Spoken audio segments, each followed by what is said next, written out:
Welcome to Copilot Podcasts. Here's something that will flip your thinking. The most advanced protection systems in the world don't defend from the ground up. They operate from above, watching everything at once before a threat even knows it's been spotted. That's the core idea behind Skygate, and it's a lot more fascinating than it sounds. Today, we're breaking down what Skygate's celestial protection technology actually is, how its Phase 5 evolution changes the entire architecture of defense, and what layered celestial protection means in practice. So by the end of this, you'll have a real mental model for how this kind of system thinks and why it matters. I've got someone here who's been deep in this material, so let's get into it. Walk me through what Skygate actually is, because I think a lot of people hear celestial protection technology and their brain just goes blank. So Skygate, at its core, is a protection technology framework built around the idea of elevated, broad field of view awareness. The celestial part isn't just branding, it's describing the operational position. Instead of placing your primary detection and response capabilities at ground level, where your field of view is inherently limited by terrain, obstacles, and proximity, you're positioning the intelligence layer above all of that. So it's literally about where the system is looking from. Exactly. And that changes everything about how the system processes information. When you're looking down at a situation rather than across it, you see relationships between elements that are invisible from the ground. You see patterns. You see movement vectors. You see things converging before they've actually converged. That's a really different mental model than what most people picture when they think about protection or security architecture. Most people imagine walls, perimeters, barriers, things that stop threats at the boundary. Right, and that's the fundamental limitation of perimeter-based thinking. A perimeter only works if you know where the threat is coming from and if the threat respects the perimeter's existence. Skygate's celestial approach says, don't wait for the threat to reach the perimeter. Understand the threat's trajectory long before it gets there. Okay, so before we get into Phase 5 specifically, I want to understand the evolution. Because Phase 5 implies there were Phases 1 through 4. What did those look like, and what was each phase actually solving? Great question. The earlier phases were really about establishing the foundational capabilities. Phase 1 was about getting the elevated vantage point established at all, just proving that you could operate a detection layer from above and have it communicate meaningfully with ground-level systems. Phase 2 started integrating multiple data streams. Phase 3 introduced real-time response coordination. Phase 4 was where machine learning started playing a significant role in pattern recognition. So each phase was genuinely building on the last, not just rebranding the same thing. Genuinely building. And the thing is, each phase also revealed new problems that the previous phase couldn't anticipate. That's actually a sign of a healthy architecture. You discover the next layer of complexity only once you've solved the previous one. You know, this reminds me of something. Medieval castle design worked the same way. You had the outer wall, then the moat, then the inner wall, then the keep. Each layer wasn't just redundancy, it was buying time and adding complexity for anyone trying to get through. Is that a fair analogy for how Skygate's layered approach works? It's a really apt analogy, actually. The layered defense concept is ancient, the insight that no single barrier is sufficient, and that the goal is to make penetration so costly in time and resources that it becomes impractical. Skygate's architecture applies that same logic, but instead of physical layers, you have informational layers. Each layer processes a different type of signal, at a different resolution, on a different timescale. And I'd add there's a biological parallel here too. The immune system doesn't rely on one mechanism. You've got skin, then mucous membranes, then white blood cells, then antibodies, multiple overlapping systems that don't share a single point of failure. That's actually a really precise parallel. Nature spent billions of years optimizing layered defense, and the core insight is the same. Redundancy isn't waste, it's the architecture. If one layer fails, the next one catches what slipped through. Skygate's Phase 5 takes that principle and applies it at a level of sophistication that the earlier phases couldn't support. Okay, so let's get into Phase 5 specifically. What actually changes? What's the headline capability that Phase 5 introduces that Phase 4 didn't have? The headline shift in Phase 5 is the move from reactive coordination to proactive anticipation. In Phase 4, the system was very good at detecting something happening and coordinating a response. Phase 5 changes the temporal relationship. The system is now designed to identify conditions that are likely to produce a threat before the threat has actually materialized. Wait, so it's not just detecting threats, it's detecting the preconditions for threats. Exactly. And that's a fundamentally different problem. Detecting a threat that's already in motion is hard. Detecting the conditions that make a threat likely, that requires a completely different kind of pattern recognition, a much longer temporal window, and the ability to synthesize signals that individually look innocuous, but together form a meaningful pattern. That's actually kind of unsettling in the best way, because it means the system is operating on a different clock than the threat itself. That's a great way to put it. The system is running ahead of the threat's timeline. And that's where the celestial positioning becomes critical again, because to see those preconditions, you need the broad field of view. You need to be watching a wide enough area over a long enough period to see the pattern emerge. I want to push back a little here because I think a skeptic would say, okay, phase 5 sounds impressive, but isn't this just phase 4 with better machine learning? Like, is this genuinely a new architecture, or is it an incremental improvement dressed up in big language? That's a fair challenge, and it's one that people inside the field debate. Here's how I draw the line. An incremental improvement makes the existing system faster or more accurate. A new architecture changes what the system is fundamentally trying to do. Phase 5 isn't trying to detect threats faster, it's trying to detect a different thing entirely. That's an architectural shift, not an upgrade. So the goal has changed, not just the performance. The goal has changed. And when the goal changes, the entire system has to be redesigned around that new goal. The data pipelines are different. The processing logic is different. The response protocols are different. You can't just bolt Phase 5 capabilities onto a Phase 4 system. It requires rebuilding from the celestial layer down. That's actually a really important distinction, because I think a lot of people assume that technology evolution is always additive, you just keep adding features. But what you're describing is more like a platform shift. Platform shift is exactly the right term. And platform shifts are disruptive precisely because they don't just improve outcomes, they change which outcomes are even possible. Phase 5 makes certain things possible that were architecturally impossible in Phase 4. Not because Phase 4 was slow, but because Phase 4 wasn't designed to ask those questions. Let's talk about who benefits from this, because I think there's a tendency to think about protection technology in very narrow terms, like it's only relevant to a specific set of use cases. But Phase 5's proactive anticipation capability feels like it has much broader implications. The beneficiaries are really anyone who operates in an environment where threats are dynamic and where the cost of a reactive response is too high. If you can only respond after something has already happened, you're always playing catch-up. Phase 5's value proposition is that it shifts you from catch-up mode to anticipatory mode. And that's valuable in almost any domain where protection matters. And I imagine the alternative viewpoint here is that this level of anticipatory capability raises real questions about where the line is between protection and surveillance. Like, if you're watching for preconditions, you're watching a lot of things that haven't done anything wrong yet. That's a legitimate tension, and it's one that the designers of Phase 5 have had to grapple with explicitly. The architecture includes what you might call scope constraints. The system is designed to look for specific signal types that are relevant to the protection objective, rather than doing broad ambient monitoring. But you're right that the line between anticipatory protection and surveillance is a real design challenge, not just a philosophical one. Yeah, and I think that's actually one of the more interesting things about Phase 5. It forces a conversation about what protection is for, not just how it works. Because the more capable the system gets, the more important it is to be precise about its purpose. Completely agree. And that's actually one of the markers of a mature technology, when the conversation shifts from can we do this to should we do this and under what conditions. Phase 5 is at that inflection point. Let me ask you about the layered architecture specifically. You mentioned that Phase 5 has multiple layers operating at different resolutions and timescales. Can you walk me through what that actually looks like in practice? Like, what are the layers and what is each one doing? So at the broadest level, you have the celestial layer itself, the wide field, long temporal window monitoring that's looking for macro patterns.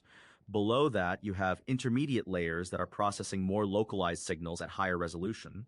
And then at the ground level, you have response coordination layers that are translating the intelligence from above into specific actions. And each layer is talking to the others in real time. In real time, yes. And that's actually one of the significant engineering achievements of Phase 5. The latency between layers has been reduced to the point where the system can act on celestial layer intelligence before the ground level situation has fully developed. That's the temporal advantage I was describing earlier. So the system is essentially compressing the time between awareness and action. Compressing it dramatically. And in protection contexts, time is often the critical variable. The difference between a successful response and a failed one is frequently measured in seconds or minutes. Phase 5's architecture is specifically designed to reclaim that time by moving the detection point earlier in the threat's lifecycle. I want to come back to the celestial framing for a second, because I think it's doing more conceptual work than it might seem. Like, when you call something celestial protection, you're not just describing where the system is positioned, you're making a claim about its perspective. It sees more than any ground-level system can. That's exactly right. The celestial framing is a perspective claim. It's saying this system has a vantage point that is qualitatively different from anything operating at ground level. And that qualitative difference in perspective is what enables the qualitative difference in capability.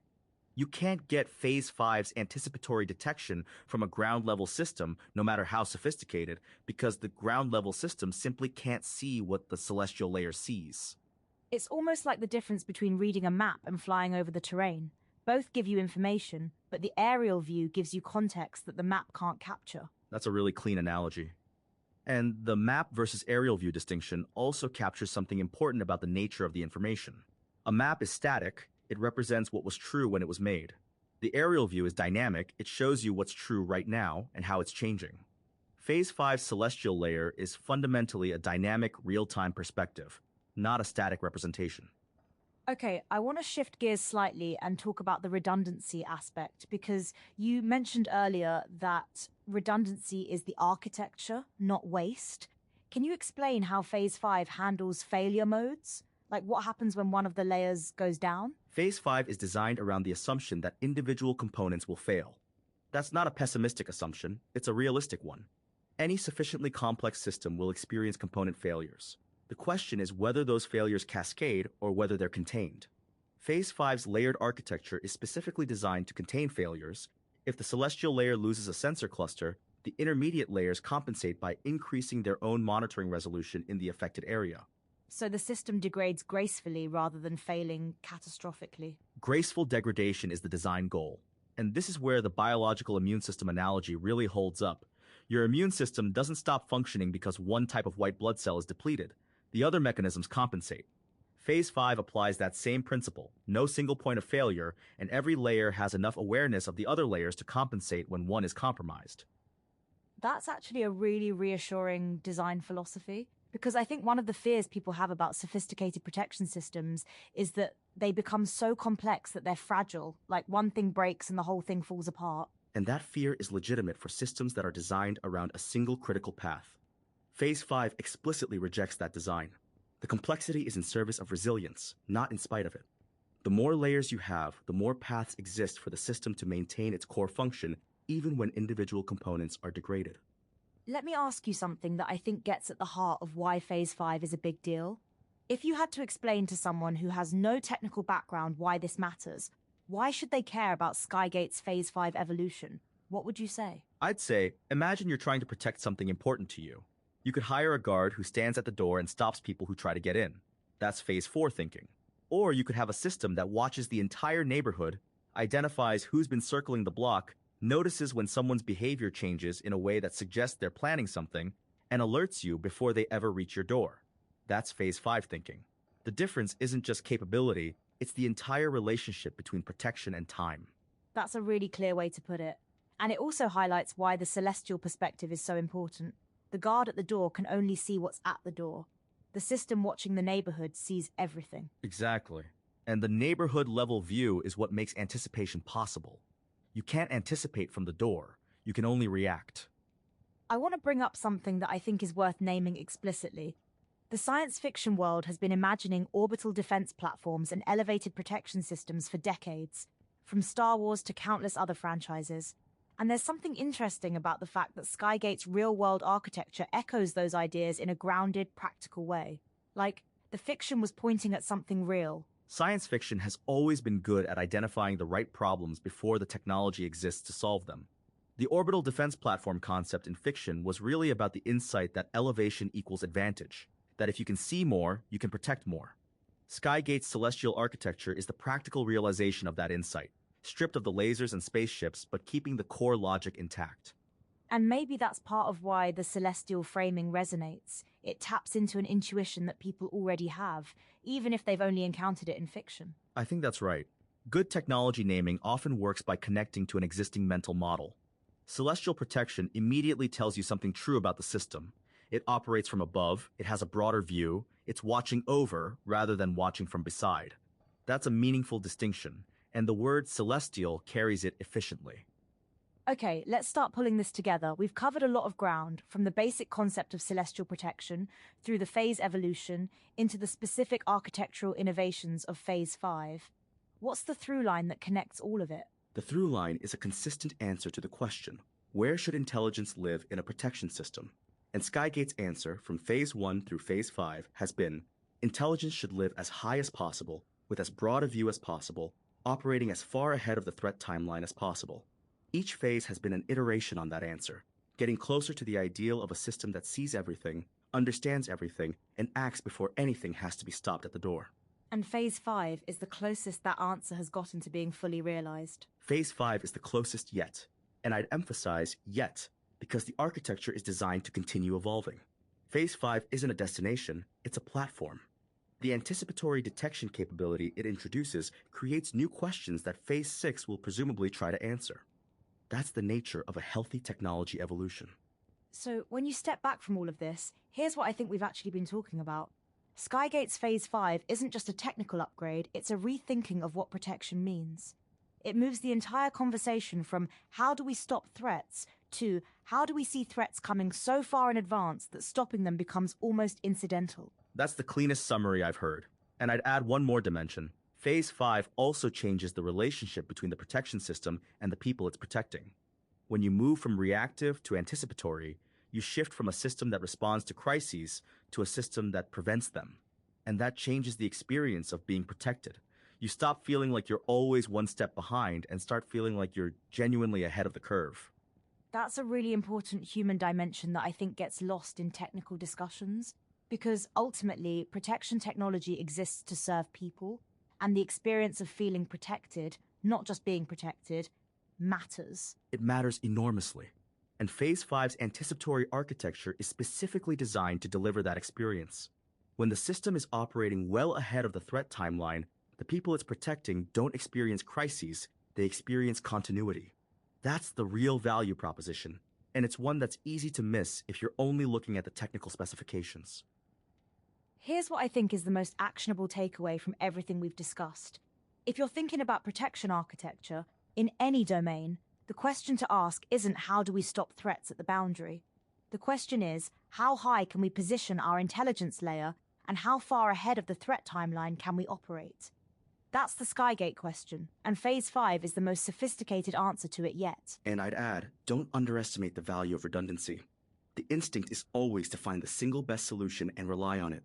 Phase 5's architecture says, find multiple good solutions and layer them. The redundancy isn't inefficiency, it's the source of resilience. That's a principle that applies well beyond protection technology. We started this episode with the idea that the most advanced protection systems don't defend from the ground up. They operate from above, watching everything. And what Phase 5 shows us is that watching everything isn't just about coverage. It's about time. It's about seeing so far ahead that by the time a threat reaches the door, the system has already been working on it for hours. The best defense isn't the one that stops the most threats. It's the one that sees them coming before they know they've been seen. Thanks for listening to Co-Pilot Podcasts.